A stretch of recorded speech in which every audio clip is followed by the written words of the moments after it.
السلام عليكم، عاملين ايه؟ يا رب تكونوا بخير وبصحة وسعادة. النهاردة هنعمل مع بعض كيكة جميلة سهلة جدا وبنحبها كبار والأطفال. هنعملها كمان في الخلاط وصوص منه فيه، مش هنعمل خطوات كتيرة وبالتين بس هتطلع معاكم تحفة زي ما انتوا كده شايفين.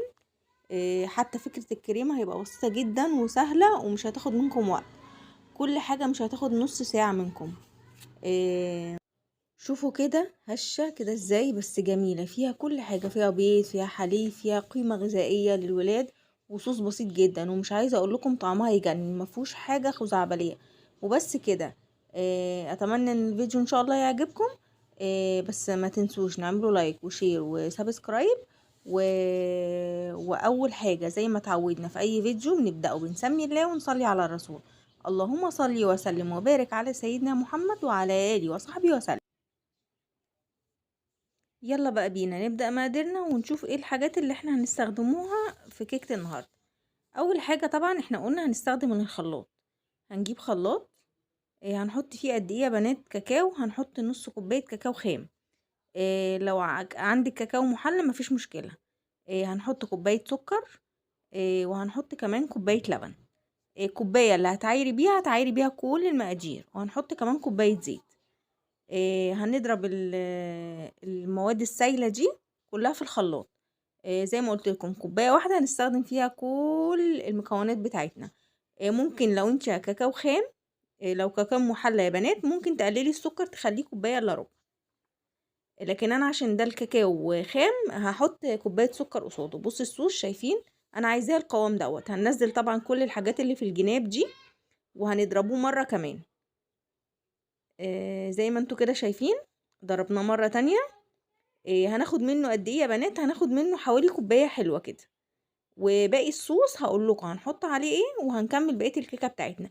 ليه اخدنا منه كوباية؟ الكوباية دي هقول لكم واحنا شغالين هنستخدمها في كذا حاجة. بصوا زي ما انتوا شايفين كده، بصوا القوام، انا عايزة القوام دوت. هنخليها بقى على جنب وهنبدأ بقى مقادير الكيكة بتاعتنا. باقي الصوص بتاعنا هنحط عليه بيضتين بدرجة حرارة الغرفة يا بنات، يعني نطلعوه كده قبليها بساعة. وهنحط عليه كيس فانيليا. طب انا ما عنديش كيس فانيليا، عندي فانيليا سايله، هنحط منها معلقه صغيره. هنضربهم في الخلاط حلو قوي مع الصوص بتاعنا. زي ما انتوا بصوا، وانا مش باين قوي طبعا عشان الصوص غامق. هنبدا ننزل بايه تاني؟ هنبدا ننزل مع بعض بالدقيق بتاعنا. هنحتاج قد ايه دقيق يا بنات؟ كوبايه دقيق واحده، نفس الكوبايه اللي انا هستخدمها في الصوص ممكن استخدمها في الدقيق. وهننزل بقد ايه بيكنج باودر يا بنات؟ معلقه كبيره بيكنج باودر. تمام. كوبايه الدقيق اللي انا استخدمتها في الكيكه كوبايه معياريه 250 جرام. كل المقادير بتاعتنا دي هنكتبها لكم في صندوق الوصف، عشان لو حبيتوا تبصوا عليها تاني تشوفوها. بصوا زي ما انتوا شايفين، بصوا القوام بتاعه هو ده قوام الكيكه. صينية قد ايه يا بنات؟ يعني صينية 24 26، ما تزيدش عن كده. لو عايزة اعلى، يعني انا هوريكم السمك الكيكة، لو انت عايزاها اعلى من كده ممكن تضاعفي الكمية. هتحطي قد ايه دقيق؟ هتحطي طبعا معلقتين سوري، كوبايتين دقيق. وتزودي بقى ايه البيض بتاعك.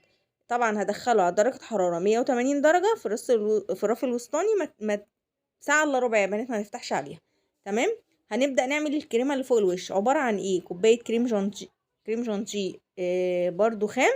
عليها قد ايه يا بنات سكر؟ عليها يعني نص كوباية سكر بودر. وعليها انا مش هحط كوباية اللبن دي كاملة. هبدأ انزل بيها واحدة واحدة. انت ممكن تحطي مية ساقعة ويكون فيها تلج، او اللبن يكون ساقع.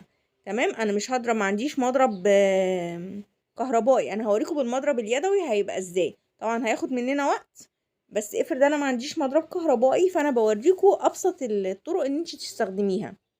عشان ممكن تقولي طب انا ما عنديش، خلاص مش هعمل وصفه. لا، ممكن يتعمل بالمضرب العادي اليدوي زي ما انتم شايفين كده. بصوا هنفضل نضرب فيها، وطبعا هتزودي اللبن واحده واحده. زي ما انتم شايفين كده الكيكه طلعت. بصوا طريه ازاي. هنبدأ نخرم فيها. ليه يا هبة هتخرمي فيها؟ عشان انا هزقيها، عشان انا عايزاها قطرة كمان.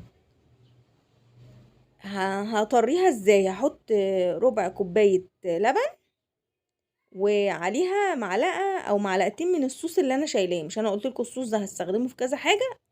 اول حاجه هستخدمها ان انا اشرب الكيكه بتاعتي. انت ممكن تستغني عن الطريقه دي لو انت مش عايزه تشربيها ومش عايزاها طريه قوي، بس انا حباها طريه قوي تبقى جوسي كده. فانا هشرب الكيكه بتاعتي. زي ما انتوا شايفين انا جبت خله وخرمتها عشان اللبن اللي احنا هنشربه بيه ينزل تحت. ممكن تشربيه بسيرم يا بنات، يعني بشويه سيرم خفيف بتاع الكنافه او بتاع الجلاش، بس يبقى خفيف يا بنات. تمام. بصوا زي ما انتوا شايفين الكريمه بعد ما ضربناها هنبدأ ناخد تاني من الصوص اللي احنا عملناه، ناخد معلقتين كبار برضو نحطها على الكريمة. بصوا بعد ما ضربناها شايفين تقلت معانا ازاي. عايزين تتقلوها اكتر من كده ممكن تضربي فيها، بس انا حبيت القوام دوت. هنبدأ ننزل الصوص بتاعنا او الكريمة اللي احنا عملناها، هنبدأ ننزلها فوق فوق الوش، وهنبدأ نسويها كده وهندخلها في التلاجة. كل لما نعمل حاجة يا بنات ندخل الكيكة في التلاجة لمدة نص ساعة. طبعا ليه؟ عشان انا هحط كمان بقية الصوص ده فوق الوش، فلازم الكريمة دي تبقى متماسكة، عشان انا لو حطيت كده الصوص كله هيسيح على بعضه. زي ما انتوا شايفين كده دخلها نص ساعة، وبعد نص ساعة هطلعها هبدأ احط بقية الصوص اللي عندي. طبعا الصوص اللي عندي مقضاش، فانا عملت مقدار تاني. يعني بصوا انا بخبيش عليكم، انا بقول لكم بصوا عملت مقدار تاني. ليه؟ لاني حسيت الصوص مش هيكمل معايا، لان انا خدته للكريمه واخدت فيه شربت كمان منه الكيكه فقل مني، فعملت مقدار تاني. بصوا زي ما انتوا شايفين كده هبدا اسويها حلو، وبرضه هدخلها التلاجة يا بنات لمده نص ساعه عشان تتماسك معايا. تمام. بصوا جميله ازاي، هشه وطريه. الصوص بسيط جدا، ومش عايزه اقول لكم طعمها يجنن، مفيش حاجه خزعبليه زي ما احنا قلنا في بدايه الفيديو. بس كده اتمنى ان الفيديو يكون عجبكم. ما تنسوش تجربوا الوصفه وتقولوا لي رايكم فيها، واشوفكم ان شاء الله في المره الجايه في فيديو جديد. بس ما تنسوش اللايك الحلو بتاعي، وشيري الفيديو، واكتبي لي انت من انه بلد بتشوفيني. يا رب تكون وصفاتي سهلة وبسيطة، وتكون بتستفادوا منها. أتمنى أشوفكم في فيديوهات تانية ووصفات تانية. أشوفكم على خير، وجربي الوصفة واكتبي لي في التعليقات تحت. بصوا زي ما انتم شايفين، بصوا هشة ازاي وطرية، هتعجب الولاد جدا وكمان هتعجبكم. أشوفكم على خير. باي باي يا بنات، مع السلامة.